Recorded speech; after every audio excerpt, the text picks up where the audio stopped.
જૂનાગઢ ભવનાથ મહાશિવરાત્રિ મેળા માટે ગાંધીનગરમાં મહત્વપૂર્ણ પરામર્શ બેઠક યોજાઈ હતી।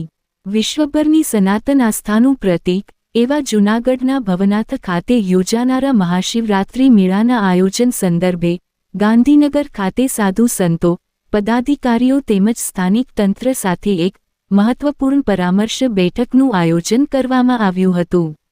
આ બેઠકમાં મહાશિવરાત્રિ મેળાની વ્યવસ્થાઓને વધુ સુવ્યવસ્થિત અને ભવ્ય બનાવવા માટે રવેડીનો રૂટ લાંબો કરવાનો નિર્ણય, મેળા ક્ષેત્રમાં વિશેષ સુશોભન તેમજ મજબૂત સુરક્ષા વ્યવસ્થા અંગે વિગતવાર ચર્ચા કરવામાં આવી હતી। આ વર્ષે મહાશિવરાત્રિ મેળામાં કુલ 2900 પોલીસ જવાનો સુરક્ષા વ્યવસ્થામાં ફરજ પર રહેશે।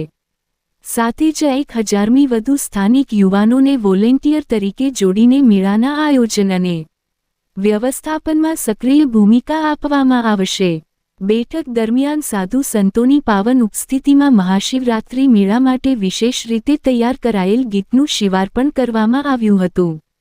આ અવસરે ભવનાથના આ ઐતિહાસિક અને આધ્યાત્મિક મહામેળાને સૌ સાથે મળીને વધુ દિવ્ય, ભવ્ય અને સ્મરણીય બનાવવા માટે સૌએ સંકલ્પ વ્યક્ત કર્યો હતો।